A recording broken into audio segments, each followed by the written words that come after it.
Okay, hello students. Last लेक्चरला आपण unit 4चं इंट्रोडक्शन बघितलं होतं. युनिट 4 म्हणजे design of shear enforcement and bond. तर त्याच्यामध्ये आपण बघितलं होतं shear stress, nominal shear stress denoted by tau V which is calculated by VU divided by B into D.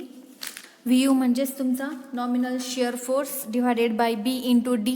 B म्हणजे तुमचं विड्थ बीमची, D म्हणजे इफेक्टिव्ह डेप्थ त्या बीमची किंवा स्लॅबची.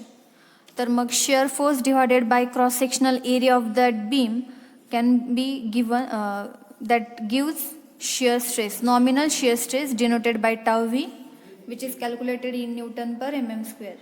न्यूटन पर mm स्क्वेअरमध्ये कॅल्क्युलेट केलं जातं. तर शिअर फोर्स म्हणजे काय आहे हे शिअर फोर्स आपण लास्ट लेक्चरला बघितलं होतं. शिअर फोर्सचं रिझन काय असतं काय नाही, त्याच्यामुळे जे काही क्रॅक डेव्हलप होतात, डायगोनल क्रॅक्स वगैरे डेव्हलप होतात बीममध्ये, ते आपण स्टडी केलं होतं. मग ह्या लेक्चरमध्ये आपण बघणार आहोत की शिअर फोर्स जो डेव्हलप होतो त्या शिअर फोर्समुळे जे काही क्रॅक्स डेव्हलप होतात बीममध्ये, स्लॅबमध्ये. ओके, तर जे बीममध्ये, स्लॅबमध्ये जे क्रॅक्स डेव्हलप होतात त्यांना अरेस्ट करायचं काम, रेजिस्ट करायचं काम कोण करतं? शिअर एन्फोर्समेंट करतं. शिअर एन्फोर्समेंट म्हणून आपण जनरली स्लॅब किंवा बीममध्ये स्टिरअप प्रोव्हाइड करतो. स्टिरअप म्हणजे ज्या जाळ्या असतात, बरोबर, तर त्या प्रोव्हाइड करतो. तर त्यांनाच आपण म्हणतो शिअर रेन्फोर्समेंट. ओके, आणि जे आपण हॉरिझॉन्टल किंवा एकदम स्ट्रेट बार जे प्रोव्हाइड करतो बीममध्ये, स्लॅबमध्ये, त्यांना आपण मेन रेन्फोर्समेंट असं म्हणतो.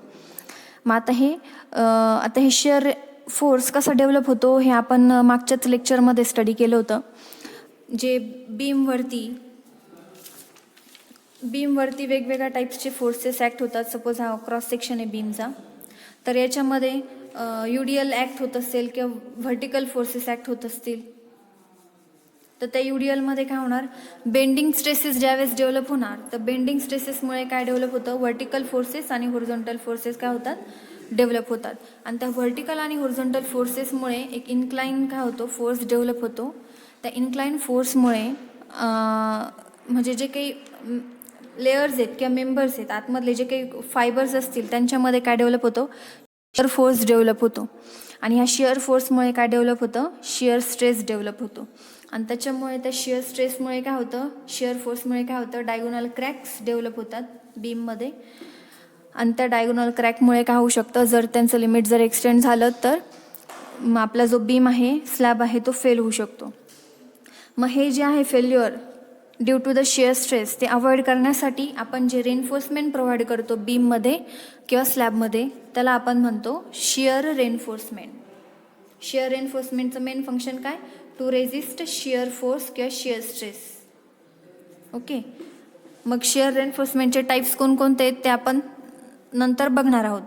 तर मग शिअर रेन्फोर्समेंट, जसं बीममध्ये कॉम्प्रेसिव्ह फोर्स रेजिस्ट करण्यासाठी काय असतं, कॉन्क्रीट. आणि टेन्साईल फोर्स रेजिस्ट करण्यासाठी आपण काय प्रोव्हाइड करतो, मेन रेन्फोर्समेंट बार प्रोव्हाइड करतो, बरोबर की नाही. तसंच जे बीममध्ये जे काही बेंडिंग स्ट्रेसेसमुळं जे काही शिअर स्ट्रेसेस डेव्हलप होणार आहेत, तर ते रेजिस्ट करण्यासाठी आपण प्रोव्हाइड करतो शिअर रेन्फोर्समेंट. मग शिअर रेन्फोर्समेंटमध्ये लास्ट लेक्चरमध्ये आपण स्टडी केलं होतं नॉमिनल शिअर स्ट्रेस, जो डिनोट केला जातो tau V, can be calculated by VU divided by BD formula, where VU is nominal shear force VU divided by B into D म्हणजेच काय, cross sectional area of the बीमचा cross sectional area. आणि हा जो nominal shear stress आहे तो कशामध्ये calculate केला जातो, न्यूटन पर MM स्क्वेअरमध्ये कॅल्क्युलेट केला जातो. तर हा जो फॉर्म्युला आहे तुम्हाला कशामध्ये मिळेल, क्लॉज 40.1 जर बघितलं, पेज नंबर 72, त्याच्यामध्ये तुम्हाला हा बरोबर फॉर्म्युला मिळून जाईल IS कोड 456/2000 मध्ये. ओके, जे आपण लास्ट लेक्चरमध्ये फॉर्म्युलेज बघितले टाऊ व्हीचं, जे काही डिस्कशन केलं ते IS code 456/2000, clause number 40.1, page number 72 मध्ये तुम्हाला तो फॉर्म्युला वगैरे सगळं बघायला मिळेल. मग हे झालं शिअर फोर्सची आपण एक पहिली टर्म स्टडी केली, ती म्हणजे नॉमिनल शिअर स्ट्रेस म्हणजे काय. नेक्स्ट आहे shear strength of the concrete denoted by tau C. ठीक आहे. मग आता बीममध्ये 2 प्रकारचे मटेरियल यूज करतो आपण, कॉन्क्रीट आणि स्टील.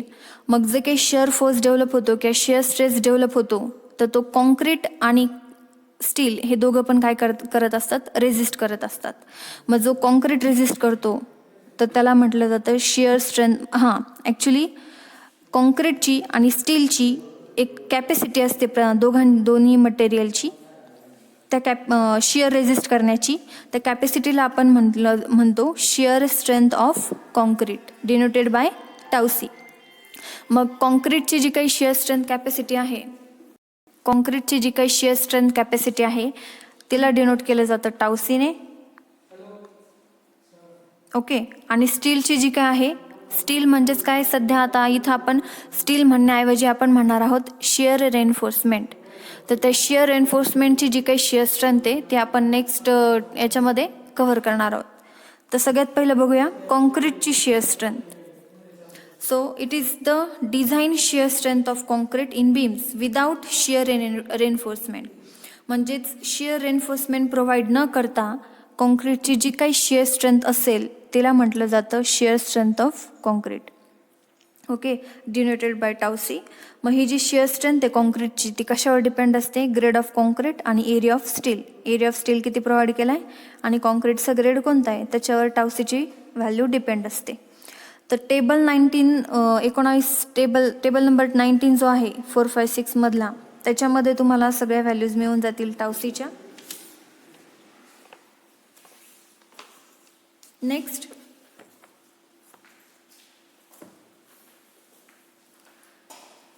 इथे हा एक टेबल आहे, हा टेबल. तर ह्या टेबलमध्ये तुम्हाला टाऊ सीच्या व्हॅल्यूज मिळतात आणि हा टेबल तुम्हाला यूज करावा लागणार आहे. कशासाठी, तुम्हाला प्रॉब्लेम सॉल्व करण्यासाठी. हा टेबल जो आहे तो IMP आहे. त्याच्यासाठी सगळ्यांनी IS कोड जे आहे 456 2000 ते डाउनलोड करून ठेवायचे. डाउनलोड केल्यानंतर हा जो टेबल आहे ह्या चॅप्टरसाठी, हा टेबल फक्त काय करायची, झेरॉक्स मारून ठेवायची. IS कोड असेल तर गरज नाही. तर मग त्याच्यामध्ये बघा design shear strength of concrete. Suppose प्रॉब्लेममध्ये तुम्हाला M15, M20, 25, 30, 35 कोणताही ग्रेड ऑफ कॉन्क्रीट दिलेला असेल आणि तुमच्याकडे जर पर्सेंटेज ऑफ स्टील जर असेल, जर नसेल दिलं तर तुम्ही पर्सेंटेज ऑफ स्टील काढू शकता. कसं, एरिया ऑफ स्टील आणि B इंटू डी टाकल्यानंतर एरिया ऑफ स्टील मिळेल आणि त्याच्यानुसार इथं कंपॅरिझन करून तुम्ही काय करू शकता, इथे ज्या व्हॅल्यूज दिलेल्या आहेत त्या सगळ्या टाऊ सीच्या व्हॅल्यू आहे. प्रॉब्लेम घेत असताना आपल्याला हे सगळं समजेल ह्या टेबलचा यूज कसा करायचा ते. तर इथे टाऊ सीच्या व्हॅल्यूज मेन्शन केलेल्या आहे. मग टेबलवरूनच दिसतं काय की टाऊ सीच्या व्हॅल्यू कशावर डिपेंड आहे, कॉन्क्रीट ग्रेड आणि पर्सेंटेज ऑफ स्टीलवर डिपेंड आहे. ठीक आहे. नेक्स्ट, जर सॉलिड स्लॅब असेल तर त्या ठिकाणी तुमची जी डिझाईन शियर स्ट्रेंथ आहे तर ती कशी कॅल्क्युलेट केली जाते, टाऊ सी इंटू के. म्हणजे अगोदर काय करायचं, जे काही पर्सेंटेज ऑफ स्टील आणि कॉन्क्रीट ग्रेड आहे त्याच्यावरून टाऊ सीची व्हॅल्यू काढायची आणि त्याला एका फॅक्टरने मल्टिप्लाइड करायचं. तो फॅक्टर म्हणजे के आहे. केने मल्टिप्लाय केल्यानंतर तुम्हाला काय मिळून जाईल, शियर स्ट्रेंथ कोणाची, सॉलिड स्लॅबची. Okay. This is another concept, solid slab. Okay. मग त्या केसमध्ये जर तुम्हाला शियर स्ट्रेंथ फाइंड आउट करायची असेल तर मग कसा फाइंड आउट केला जातो, टाऊ सी इंटू के. मग केची व्हॅल्यू किती घ्यायची, तर ती केची व्हॅल्यू डिपेंड आहे तुमची ओव्हरऑल डेप्थ किती आहे स्लॅबमधली त्याच्यावर डिपेंड. जर तुमची ओव्हरऑल डेप्थ जी आहे स्लॅबची ती जर 300 आणि 300पेक्षा मोठी असेल तर एक केची व्हॅल्यू 1 घ्यायची. 275 असेल तर केची व्हॅल्यू 1.05, 250 असेल तर 1.1, 225 असेल तर 1.15, 200 असेल तर 1.2, 175 असेल तर 1.25 आणि 150 किंवा 150पेक्षा जर कमी असेल डेप्थ बीमची किंवा स्लॅबची त्यावेळेस केची व्हॅल्यू घ्यायची 1.3.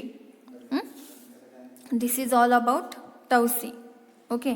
टाऊ सीच्या व्हॅल्यू कशा फाइंड आउट करायच्या हे प्रॉब्लेममध्ये तुमचं सगळं क्लिअर होऊन जाणार आहे. ठीक आहे. नेक्स्ट टर्म येते शियर रेन्फोर्समेंट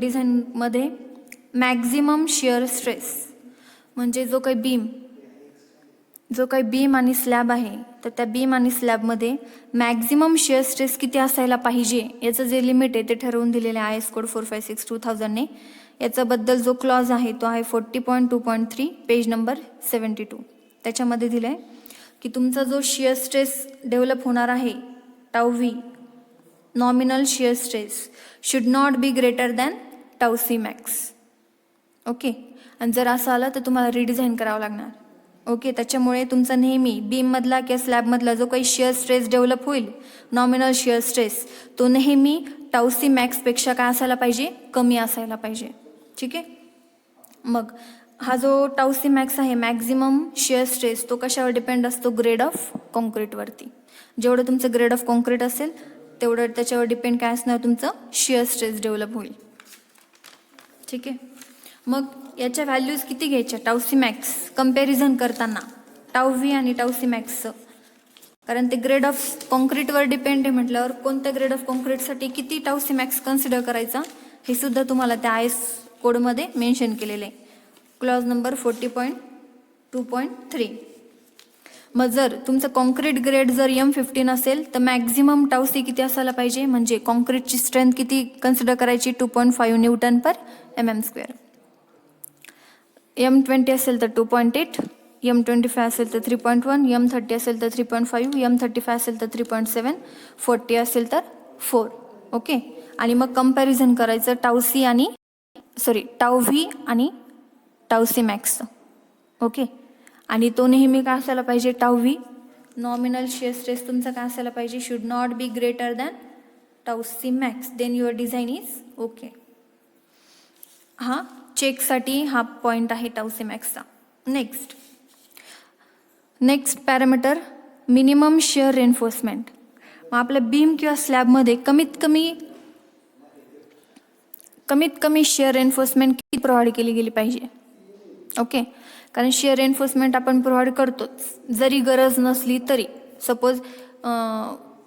सपोज बीम आहे, एखादा बीम आहे आणि त्या बीममध्ये जेवढा काही शिअर स्ट्रेस डेव्हलप होतोय तर तो शिअर स्ट्रेस स्टील आणि कॉन्क्रीट दोघं रेजिस्ट करू शकतात, कारण स्टीलमध्ये सुद्धा टेन्साईल फोर्स रेजिस्ट करण्याची कॅपॅसिटी असते. सगळ्यात जास्त टेन्साईल फोर्स रेजिस्ट करायची कॅपॅसिटी असते. कॉम्प्रेसिव्ह फोर्स तो काही प्रमाणात रेजिस्ट करू शकतो आणि शिअर स्ट्रेससुद्धा तो काय करू शकतो, रेजिस्ट करू शकतो. त्याची स्वतःची एक कॅपॅसिटी असते. सिमिलरली कॉन्क्रीट सगळ्यात जास्त कशामध्ये स्ट्रॉंग असतो, कॉम्प्रेसिव्ह फोर्स रेजिस्ट करण्यासाठी. ओके, मग त्याच्यामध्ये सुद्धा काय असते, शिअर स्ट्रेंथ रेजिस्ट करायची कॅपॅसिटी असते. त्यालाच आपण काय म्हणतो, shear strength of concrete, tau C, बरोबर की नाही. हां, मग जर आपण त्या बीममध्ये जो काही टोटल शिअर स्ट्रेस डेव्हलप होतोय तर तो शिअर स्ट्रेस जर स्टील आणि कॉन्क्रीट दोघं मिळून जर रेजिस्ट करू शकत असतील तर एक्स्ट्रा शिअर रेन्फोर्समेंट प्रोव्हाइड करायची गरज पडणार नाही. पण काय होतं, तरीसुद्धा काय प्रोव्हाइड केलं जातं, मिनिमम शिअर रेन्फोर्समेंट काय केलं जातं, प्रोव्हाइड केलं जातं त्या बीममध्ये किंवा स्लॅबमध्ये. त्यालाच आपण काय म्हणतो, मिनिमम शिअर रेन्फोर्समेंट. म्हणजे गरज जरी नसली तरी मिनिमम शिअर रेन्फोर्समेंट आपण प्रोव्हाइड करतो आणि ते किती असायला पाहिजे हे ह्या पॉईंटमध्ये मेन्शन केलं आहे.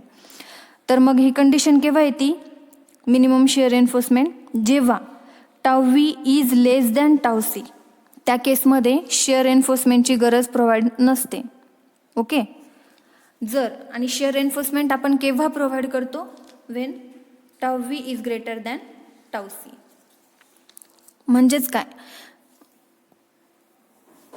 म्हणजेच बीममध्ये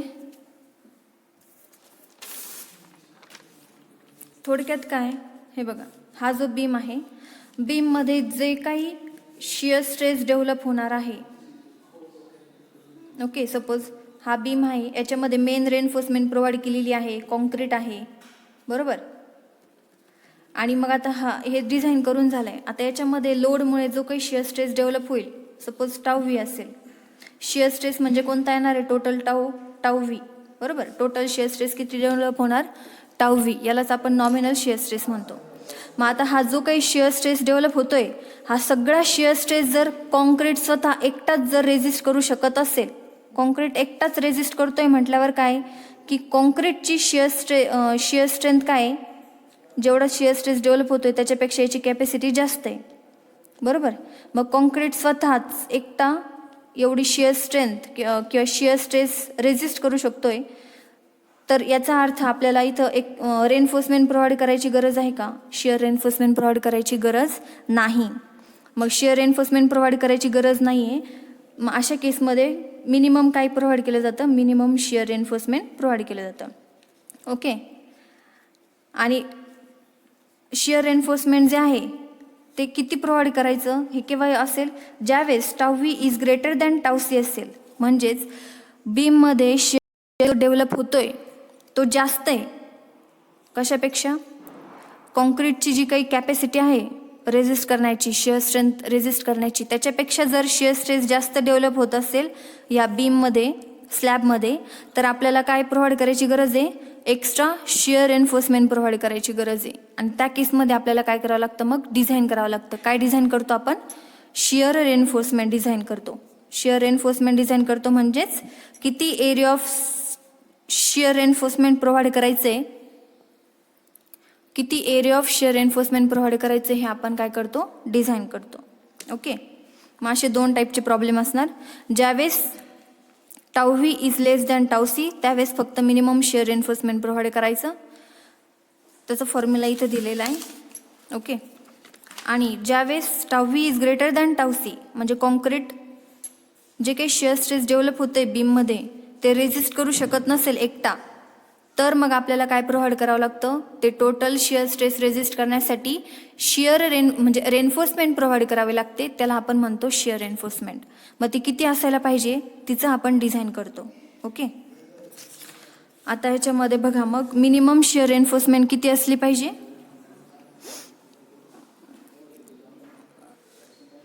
area of shear reinforcement divided by B into spacing of shear reinforcement, B म्हणजे width of the beam, should be greater than or equal to 0.4 divided by Fy. Fy म्हणजे characteristic strength of the concrete. Okay.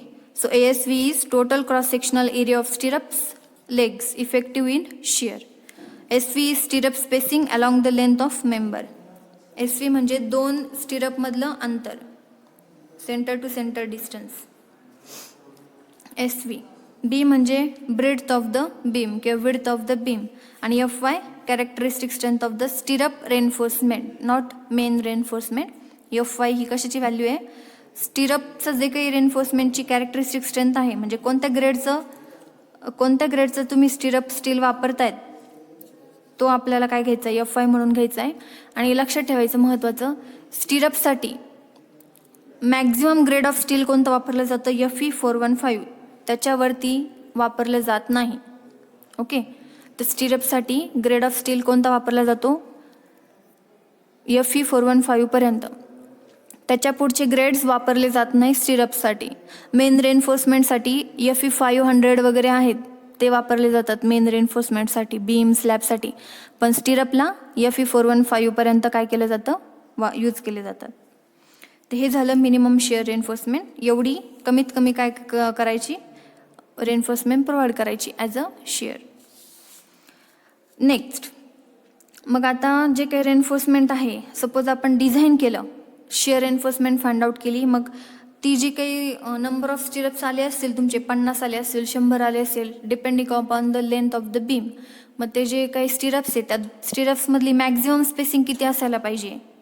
दोन स्टिरपमधला जास्तीत जास्त अंतर किती असायला पाहिजे? तर याचं जे आहे क्रायटेरिया तो मेन्शन केलेला आहे IS 456/2000 मध्ये इन क्लॉज नंबर 26.5.1.5 मध्ये. तर मग मॅक्झिमम स्पेसिंग तुमची असायला पाहिजे स्टिरप्सची 0.75D और 300 mm which ever is less. D म्हणजे तुमची इफेक्टिव्ह डेप्थ तुमच्या बीमची किंवा स्लॅबची, ती याच्यात टाकायची. ती टाकल्यानंतर ही जी काही व्हॅल्यू येईल ती किंवा 300 mm ह्या दोघांपैकी जी काही कमी व्हॅल्यू असेल तर ती कमी व्हॅल्यू मॅक्झिमम स्पेसिंग म्हणून काय करायची? कन्सिडर करायची. ओके. पुढे मग शिअर रेनफोर्समेंट म्हणून आपण काय काय प्रोव्हाइड करू शकतो बीम किंवा स्लॅबमध्ये? तर एक शिअर रेनफोर्समेंट म्हणून आपण व्हर्टिकल स्टिरप प्रोव्हाइड करू शकतो. शिअर रेनफोर्समेंट म्हणून आपण बेंटअप बार त्याच्यासोबत स्टिरअप प्रोव्हाइड करू शकतो. जनरली हे यूज केलं जातं स्लॅबमध्ये, बरोबर. स्लॅबमध्ये ह्या टाईपचं रेनफोर्समेंट प्रोव्हाइड करतात. त्याच्यामध्ये बेंटअप बार पण असतात आणि स्टिरअप पण असतात. बीममध्ये बेंटअप बार, स्लॅबमध्ये व्हर्टिकल स्टिरअप्स बीममध्ये, ठीक आहे. आणि इन्क्लाइन स्टिरअप्स सुद्धा यूज केले जाऊ शकतात. इथं डायग्रामनुसार एक्सप्लेन केलेले आहे. हे व्हर्टिकल स्टिरअप 2 लेग आहे. व्हर्टिकल स्टिरअपमध्ये पण वेगवेगळे टाईप्स येतात. 2 leg, 3 leg, 4 leg, 6 leg, 8 leg stirrups. नेटवर जाऊन सर्च करू शकता, तुम्हाला सगळ्यांच्या डायग्राम्स बघायला मिळून जातील. व्हर्टिकल स्टिरअप्स, इन्क्लाइन स्टिरअप्स आणि बेंटअप बार म्हणजे काय. ओके, तर नेटवर जाऊन तुम्ही हे तिन्ही टाईपचे स्टिरअप्स सर्च करा. इमेजेस बघितल्यानंतर तुम्हाला आयडिया क्लिअर होऊन जाईल.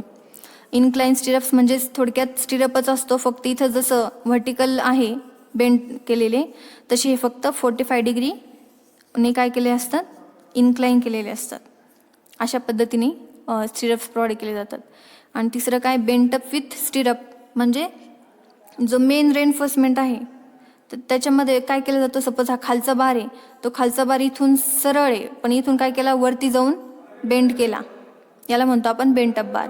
45 डिग्रीला जनरली काय केलं जातं, बेंड केला जातो. आता हा वरचा बार आहे, वरचा बार काय केलेला आहे, इथून सरळ आहे, इथून त्याला वाकवलं आहे 45 डिग्रीच्या अँगलने आणि मग इकडून कंटिन्यू केले. आणि मग यांना जॉईन करण्यासाठी काय केले, व्हर्टिकल स्टिरअप्स काय केले, यूज केले. याला म्हटलं जातं बेंटअप विथ स्टिरअप्स, या कॉम्बिनेशनला. मग या तिघांपैकी तुम्ही कोणतंही कॉम्बिनेशन यूज करू शकता ॲज अ शिअर रेनफोर्समेंट म्हणून, ठीक आहे. तर आणखीन एक महत्त्वाचा पॉईंट लक्षात ठेवायचा डिझाईन करण्यासाठी, की जर तुम्ही बेंटअप बार प्रोव्हाइड करणार असाल डिझाईनमध्ये ॲज अ शिअर रेनफोर्समेंट म्हणून, तर मग बेंटअप बारचा जो काही टोटल एरिया आहे तर तो किती असायला पाहिजे, जी काही टोटल शिअर रेनफोर्समेंटची व्हॅल्यू येईल तिच्या निम्म असायला पाहिजे बेंटअप बार. ओके, त्याच्यापेक्षा जास्त नको. म्हणजे सपोज 500 mm² एवढं तुम्हाला टोटल शिअर रेनफोर्समेंट प्रोव्हाइड करायची. मग त्याच्यापैकी बेंटअप बार किती असायला पाहिजे, बेंटअप बारचा एरिया किती असायला पाहिजे, 250 mm² एवढा एरिया तुम्ही यूज करू शकता, त्याच्यापेक्षा जास्त नाही. आणि बाकीचा उरलेला 250 mm कशासाठी असणार, व्हर्टिकल स्टिरअप्सचा. तेवढा एरिया व्हर्टिकल स्टिरअप घेईल आणि 250 mm² कोणता एरिया कोण घेईल, बेंटअप बार. ओके, अशा पद्धतीचं कॉम्बिनेशन असायला पाहिजे जर तुम्ही दोन्ही यूज करणार असाल तर, ठीक आहे. नेक्स्ट,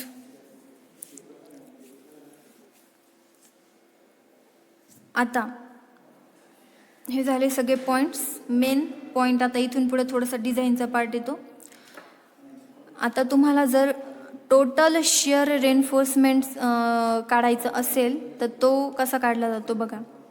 टोटल शिअर फोर्स जो आहे त्याला डिनोट केलं जातं VUS ने, ठीक आहे. बीममध्ये जो काही टोटल शिअर फोर्स डेव्हलप होईल त्याला डिनोट केलं जातं VUS. आणि तो कसा कॅल्क्युलेट केला जाईल, नॉमिनल शिअर स्ट्रेस जो काही आहे.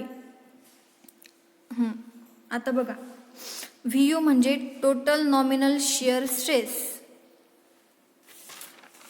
इथे कॉन्सेप्ट क्लिअर करते. VU हा झाला total nominal shear stress.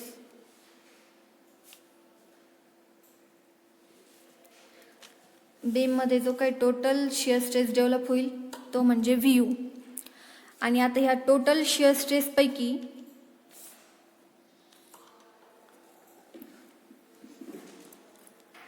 Tau C म्हणजे थांबा, VUC आणि VUS. तर VUC म्हणजे काय, शिअर फोर्स ऑफ कॉन्क्रीट किंवा शिअर स्ट्रेंथ ऑफ कॉन्क्रीट आणि shear strength of steel. Steel कोणतं पण म्हणजे शिअर रेनफोर्समेंट.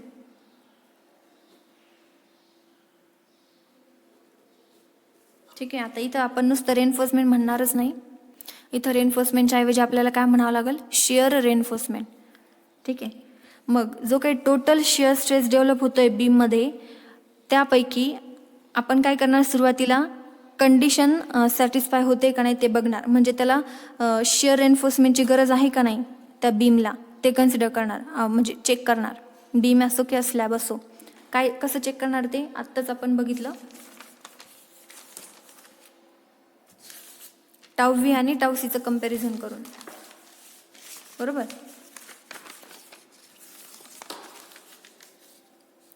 अगोदर चेक करणार जो काही शिअर स्ट्रेस आहे, ओके, नॉमिनल शिअर स्ट्रेस जो काय आहे, नॉमिनल शिअर स्ट्रेस जो आहे, सॉरी हा नॉमिनल शिअर फोर्स आहे, ठीक आहे, नॉमिनल शिअर फोर्स आणि हा नॉमिनल शिअर स्ट्रेस.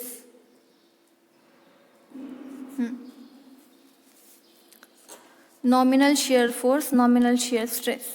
मग जो काही शिअर स्ट्रेस डेव्हलप होतोय, आता टाव्ही म्हणण्यापेक्षा म्हणूया जो काही नॉमिनल शिअर फोर्स डेव्हलप होईल, तर तो टोटल शिअर फोर्सपैकी काय करणार, काही फोर्स कोण घेणार, कॉन्क्रीट, आणि काही फोर्स काय घेणार, शिअर एन्फोर्समेंट. पण शिअर एन्फोर्समेंट केव्हा घेईल, जेव्हा कॉन्क्रीट हे इनसफिशियंट असेल टोटल स्ट्रेस घेण्यासाठी, त्यावेळेस आपण शिअर एन्फोर्समेंट प्रोव्हाइड करणार. जर जो काही शिअर फोर्स डेव्हलप होतोय तो जर म्हणजेच टाऊ व्ही जर कमी असेल टाऊ सी पेक्षा, म्हणजेच काय, व्ही यू जर कमी असेल व्ही यू सी पेक्षा, तर त्या केसमध्ये आपण काय प्रोव्हाइड करतो, म्हणजे त्या केसमध्ये शिअर एन्फोर्समेंट प्रोव्हाइड करायची गरज नसते, तरी पण आपण काय प्रोव्हाइड करतो, मिनिमम शिअर एन्फोर्समेंट प्रोव्हाइड करतो.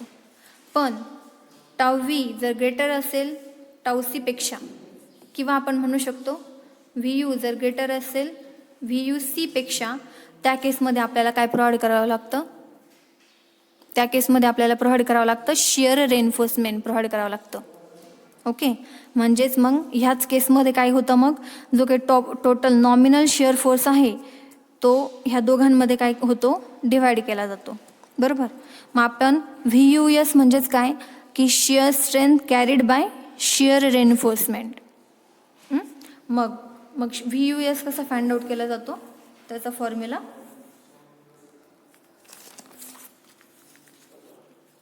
Total shear force carried by shear reinforcement is equals to, मग टोटल जो काही फोर्स आहे, टोटल जो काही नॉमिनल शिअर फोर्स आहे व्ही यू, त्याच्यातून कशाचा मायनस करायचा आपल्याला, व्ही यू सी मायनस करायचा, shear force taken by concrete, बरोबर की नाही. कॉन्क्रीट किती शिअर फोर्स घेतोय तो टोटलमधून मायनस केल्यानंतर रेन्फोर्समेंटला किती शिअर फोर्स घ्यावा लागेल आपण ते कॅल्क्युलेट करू शकतो, व्ही यू एस.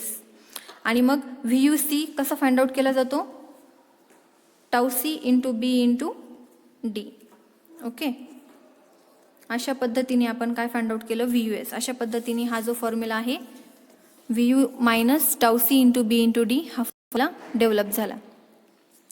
ओके, मग आता मग व्ही यू एस किती, म्हणजे व्ही यू एस कोणत्या फॉर्म्युल्याने काढायचं हे कशावर डिपेंड, तुम्ही कोणत्या टाईपचं रेन्फोर्समेंट प्रोव्हाइड करतायत त्याच्यानुसार. जर तुम्ही व्हर्टिकल स्टिरअप प्रोव्हाइड करतायत ॲज अ शिअर रेन्फोर्समेंट म्हणून, तर मग व्ही यू एस ह्या फॉर्म्युल्याने तुम्हाला काढावं लागणार 0.87 FY ASV into D divided by SV.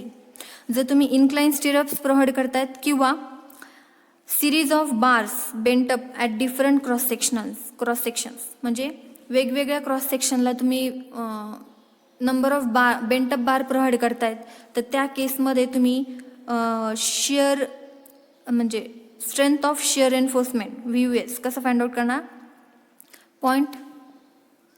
0.87 FY ASV into D divided by SV into sine alpha plus cos alpha.